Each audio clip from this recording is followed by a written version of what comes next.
د مونځ په اولنی رکعت کې د قران کریم اخیرنی سورت ویو نو په دویم رکعت کې څه کول پکار دي دا یو ضروری مسله ده دا لازمی او پیژنئ جی دویمه مسله دا چې د قران کریم اخیرنی لس سورتونه دي نو دا په مانځ کې په کم ترتیب سره ویل پکار دي ټیک شولا دریمه مسله دا چې چا په مانځ کې د قران کریم سورتونه بی ترتیب ویلی رستی صورت مخکی رکعت کی او مخکی صورت رستی رکعت کی ویلی نو آیا په دی باندې سجده سهو شته که نشته که قصدن داسې وکړه د سجده سهوی څه مسله ده او که په غلطۍ کې وکړه په خطا کې نو بیره سجده سهوی مسله څنګه ده ګور د ټولو نه مخکې دا خبره د ځان سره وپیژنئ چې په فرض مونځ کې د صورتونو د ترتیب رعایت ساتل دا واجب دي په فرض مونځ کې د صورتونو د ترتیب خیال ساتل دا واجب دي که چا په قصد باندې په فرض مانځ کې رسته صورت مخکی رکعت کی ویو یا مخکی صورت رستی رکعت کی ویو نو د مونځ مکروه تحریمی شو واجب پرې خودل مونځ او شو خساره د غټه نقصان نه دا مسله یاد ساتئ او که په غلطۍ کې د چانه په فرض مونځ کې ترتیب د صورتونو وران شو کنه نو بیا مونځ مکروه تحریمی نه دی دا په غلطۍ او په خطا کې شو نو بیا کراهت ناراضی جی دا مسله ځان سره یاد ساته اوس مسلې تراشه چا په مونځ کې پړومبني رکعت کې د قران کریم اخیرنی سورت ویو نو په دویم رکعت کې د لسکول پکار دی نو که په دویم رکعت کې د زی واپس د قران کریم د سرنه د الف لام میم نه پکې صحیح سوی نو دا درست دی سره مون صحیح دی خو بهتر ورلدا ده بهتر ورلداره چې په دویم رکعت کې د قران کریم دغه اخیرنی سورت وای دا ورله بهتر دی او چونکی دا په خطا او په غلطۍ کې شوی دی نو دلته بیا په د باندې هغه مکروهواله ناراضي خو په نفل او سنتو کې مسله دا ده کنه چې په نفل او سنتو کې د سورتونو د ترتیب خیال ساتل دا واجب نه دي که په نفل او سنتو کې چا په قصد د قران سورتونه بی ترتیب ویلې نو په دې سره مکروه تحریمی د مونځ نه ګرځي او بهتره داره چې په نفل او سنتو کې د سورتونو د ترتیب رعایت دا اوساتل شي دا مسله ځان سره یاد ساتئ بل مسله داره چې د قران کریم د اخیرنی لس سورتونه دي په دې کې د ترتیب خیال ساتل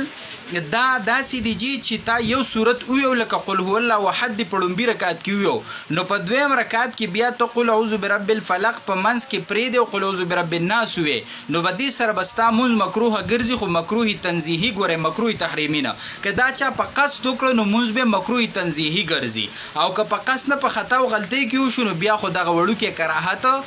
ناراضي بهتره دار چې تبه په منځ کې یو صورت نه پرې دی دوه پرې خودای شي درې پرې خودای شي دینه زیات خو په منځ کې یو صورت دا بنه پریدي دا مسله شو دریمه مسله دا او چې کبچا په مانځ کې د قران کریم د سورتونو د ترتیب خیال ونه ساتو رسته صورت مخ کې او مخ کې رسته ویو نو ګوره یاد ساته که دا عمل قصدن کړي او کدی په غلطۍ کې کړي په دوانو سورتونو کې سجده سهو واجب نه ده سجده سهو په باندې نشته د بهر حال صرف دغه مسله ده چې په فرضو کې په قصدو کې نو مکروه تحریمی به وګرځي او کنه خطا کې شوی به خو مکروه تحریمی نه ګرځي خو د سجده سهو مسله په دې ځکه نشته یعنی سجده سهو په واجب نه ده دا مسله ځان سره یادو ساتي او د ملګرو سره لازمی شیر کې ډیرو کسانو دي تاسو هم کړي چې غوی ته دا مسلې معلوم شي نو منګو تاسو ته په الله اجر راکړي وصلی الله علی النبی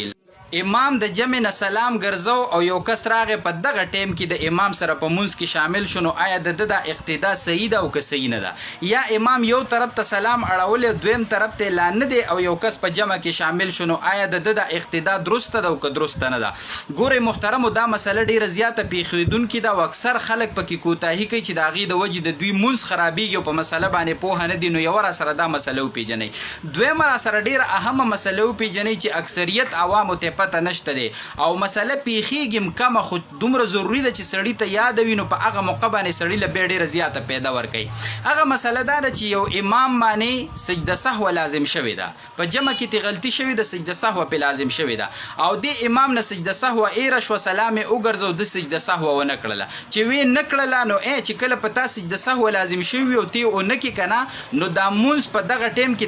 دننه واپس را ګرځول دا پتا باندې واجب دي نو امام باندې خدا مونږ را ګرځول به واجب شو نو امام فیصله وکړه چې الکه جمع په دویم ځل باندې کو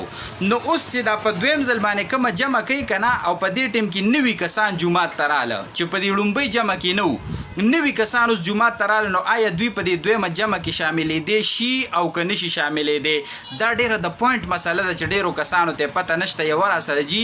دا مسله وپېژنئ ګوره اوله مسله د سلام ګرځولو په ټیم کې په جمع کې شاملېدل دي نو دلته مسله یاد ساته چې دلته خبره په دویم طرف ته سلام ګرځولو کې نه ده خبره ټوله په لومبي طرف ته سلام ګرځولو کې ده که امام لومبي طرف ته سلام واړو نو د دې نه پس مقتدي په جمع کې نشي شاملېدی که شامل هم شو نو دا اقتدای درسته نه ده که امام لومبني طرف ته سلام نه دی اړولی او د دې نه مخکې مقتدي په جمع کې شامل شو اقتدای بالکل درسته ده او دا مقتدي دی ټیک شوله که نه خو که امام لومبي طرف ته السلام شروع کړی دی السلام دی شروع کړی دی نو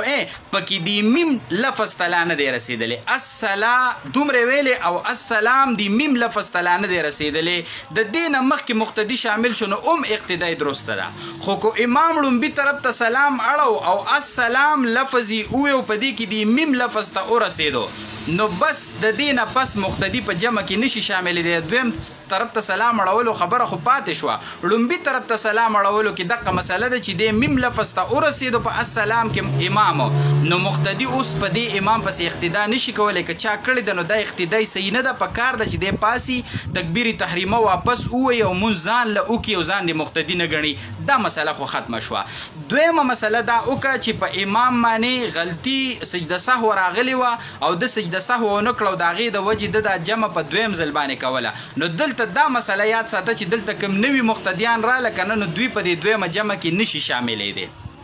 دا مسله یاد ساته ولې نشي شاملېدی ځکه دا دویمه جمع چې ده که نه نو دا مستقل جمع نه ده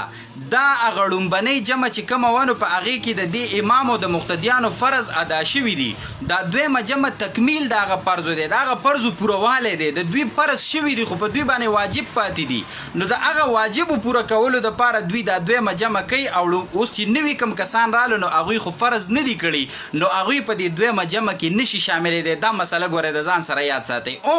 کو امام دویمه جمع د دې د وجې کوله چې په مانځه کې ته فرض پاتې شوي یا ته رکعت پاتې شوی یا ته یو فرض پاتې شوی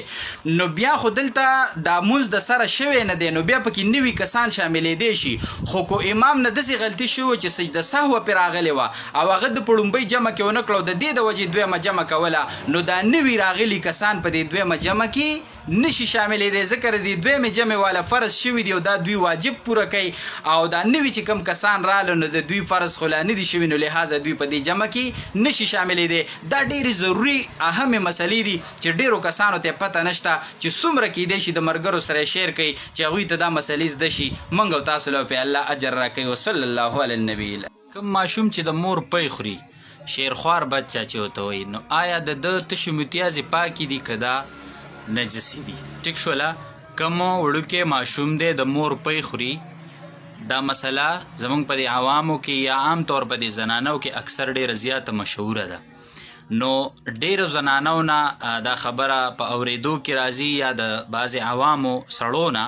چې هغوی دا خبره کوي چې د دغه شیرخوار بچي چې کوم پی خوري یا ماشوم دی نو د ده متیازې دا پاکی دي که دا په کپړو باندې ولګي نو کپړې نه پلیتیږي او بعضې کسان وایي چې نه دا پلیتې دي ښه کو بیا پلیتې دي نو بیا د دې د پاکولو طریقه څه ده بعضې کسان په دې باندې لون لاس راکاږي کوم ځای د ماشوم په متیازو باندې پلیت شوی وي نو لون لاس پې باندې راکاږي و یاره دا پاکې شولې ټیک شوله او زنانه کو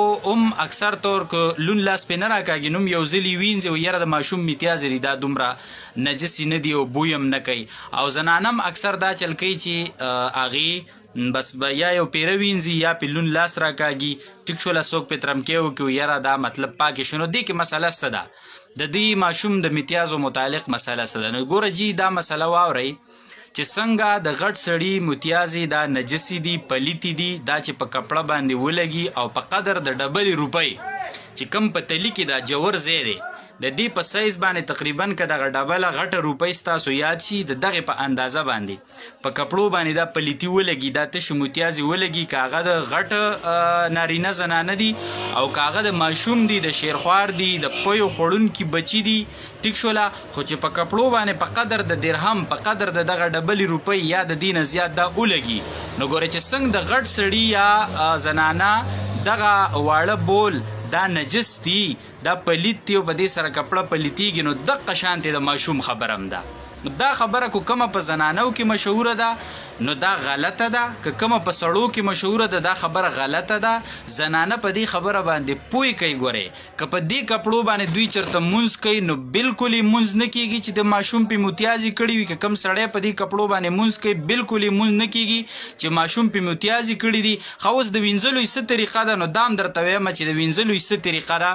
نو د وینځلو او دا عمده طریقه ده چې په لون لاس باندې کار نه کیږي یا په یو پیره وینځلو باندې نه. د وینځلو چې څنګه د پلیتی نور پلیتی په کپړو پسې ولګي او یو ځل ته هغه اوبو ته ونیسي هغه ووینځي نو دا به ته پوره نچوڼ کی چې بیا ته په دې مطلب اوبه را پرېږدي چې د دې نه دا زړې اوبه دا لرې شوي مطلب لوندې وي خو چې پوره نچوڼ شي. په دویم ځل بیا وینځي او بیا به پوره ښه نچوڼ کی او په دریم ځل بیا ښه وینځي او بیا به ښه مضبوط نچوڼ کی نو دا به اله دا کپړه پاکیږي او د دې نه به دا نجاست لرې کیږي. لہذا دا مسله چې کومه په زنانو کې مشهوره ده دا غلطه مسله ده او اکثر دا کومه مسله چې غلطه مشهوره شي او ډیره زیاته خوره شي نو زمونږ ډیر هوښیار سړیم د دې مسلې شکار شي. معلومات کوي نه، د عالم نه تپوس کوي نه، په خپل په علم کې نه وي، سټډي ورپسې کوي نه. نو لہذا دا مسله تاسو ته منګه د موبایل سکرین ته راوسته تاسو دا بانه مرکه کړله چې یاره موږ ته دا مسله عالمانو نه وه بیان کړې موږ تاسو ته بیان کړله مخې ته هم درته راوستله. ستاسو دا ذمواري ده چې دا مسله په خپله هم واورئ دا زنانو ته هم واوروئ او که زنانو ته نه اورئ په خپله دا مسله زده کړئ او زنانو ته یې ورسوئ. زمونږ ورې اکثر عام طور زنانه په لوی غلط فهمۍ کې پراته دي. ماشومان په امتیاز وکړي په هغه کپړو مونځونه هم کوي او یا مطلب کو مونځ پې نه کوي نو بې احتیاطي دا ده چې صرف یو پیری وینځي دومره غور یې نه کوي دا د ماشوم امتیازي دي. او یا بعضې سړي منګه وکته نارینه منګه ډېر وکته یاره ماشوم را باندې امتیازي کړی وي لون لاس پې راکاږي یا پې ترمکې وکړي نو دا کار بالکل غلط دی. دا کپړې نجسې دي که په دې باندې کوم عبادت کړی هغه به واپس راګرځئ او دا کپړې د وینځلو چې کومه طریقه ما بیان کړه نو په دقه طریقه باندې به انځي زمارونو دا اهمه مسله وه او دا په عوامو کې او خاص کر په زنانو کې مشهوره مسله وه. لہذا دا به تاسو په خپله هم زده کوئ او دا به تاسو خوروئ دا به شیر کوئ او دا به نورو مسلمانانو ته او د امت خویندو او میندو ته به دا مسله هم رسئ چرته چې رسوئ چرته چې الله مو خوشحاله و آباد ساته. وصلی الله علی النبی الامین.